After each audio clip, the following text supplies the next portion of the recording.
From stress to blessed, it's amazing how God can turn our worries and trials to blessings. If you're stressing about something today, My is reminding us to always surrender whatever our trouble is. Kung ano mang problema natin, surrender daw sa Panginoon. And turn your day better one, not a stressful one. Kasi sabi niya, it will become a blessing to you kung alam mong hinahayaan mong Panginoon ang kikilos para sa'yo. Or isurrender mo lahat sa Panginoon. Yun ang inilagay ni Maymay sa kanyang Instagram. So, worry not. Parang yun ang message ni Maymay. Lahat isurrender mo sa Panginoon and ang stressful day mo ay magiging blessed. Mas more blessings ang darating sa'yo kung alam mo Panginoon ang gagabay sa'yo. Shout to the Lord and worship Him. Yun ang kinapsyon ni Mama Lorna sa kanyang Instagram post kung saan kasama ni Maymay at saka magkasama si Maymay at Mama Lorna. Nagsimba yata ang mag-ina. Maymay posted couple of photos and a video sa kanyang Instagram with nail art from Mims Q. Yun, sabi niya, thank you Mims Q. Ang ganda naman kasi talaga din ng mga nails ni Maymay Entrata. Q, yun pala yung sponsorship ng kanyang beautiful nails yesterday sa I Want Pass Up. Not yesterday, but the other day. Mama Lorna posted this photo of her and Maymay Entrata. Siguro nagsimba itong dalawa. Nako naman. Sabi kasi, shout to the Lord, heart cry, worship. And reels to ni Mama Lorna. Ayun. And meron itong 310 shares. Ayun, ang galing naman ni Mama Lorna. This was live. When was this? Sabi ni Cynthia Patricia, heart. Ow, sabi ni Melay Contiveros, Felicity, sweet mother and daughter, Vasquez Mary Rose, all the hearts for Marydale, Helen de Guzman, shout out, Blessed Fanny, Maris Bird, shout out sa inyo, Pazech Reyes, ang ganda naman ng pangalan, Ella Dumaan, shout out sa iyo. Ayun, sila po yung nagbigay ng comments sa pa-live ni Mama Lorna 5 hours ago. Ayan, hindi natin naabutan kasi syempre tulog pa tayo noon and morning na sa Pilipinas. And yes, yan po ang ating mini update for Mama Entrata and Miss Lorna Entrata. Such a blessed Monday para sa kanila syempre kasi nag-worship sila plus they are together.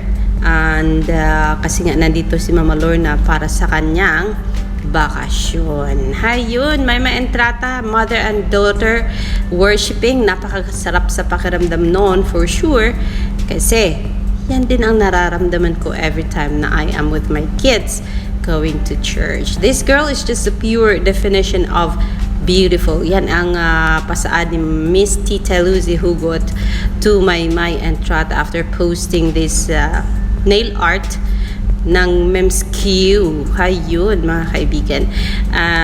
Kung gusto nyo magpa-nail art, puntahan nyo na lang itong ipinopromote ni Maymay na Mems Q Nail Art. Hayun po.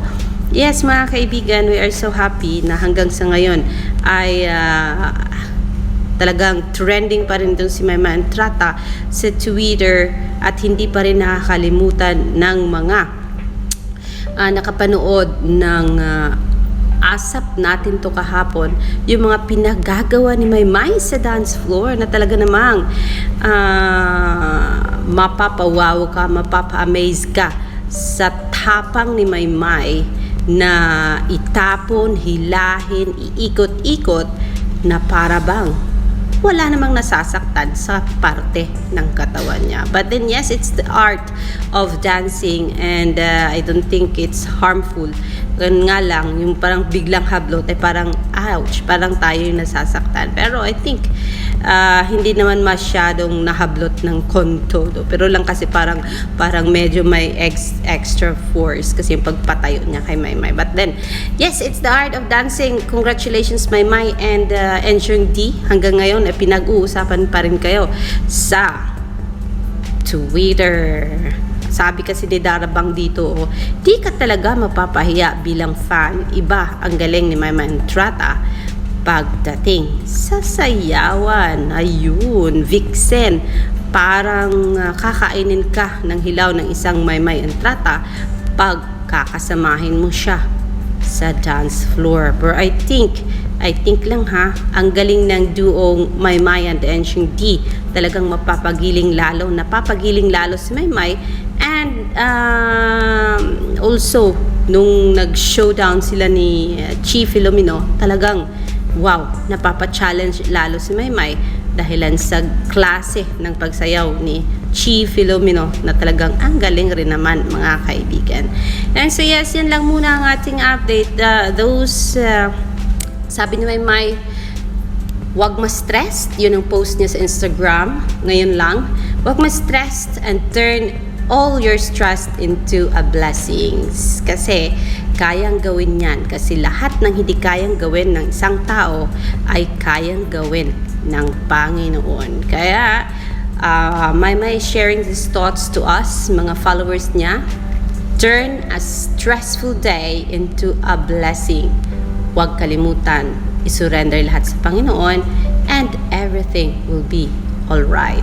Alexander Lexter Jules, magandang umaga po sa inyong lahat. Mga kaibigan, inihalo ko na dito yung clip ni Maymay sa nails art.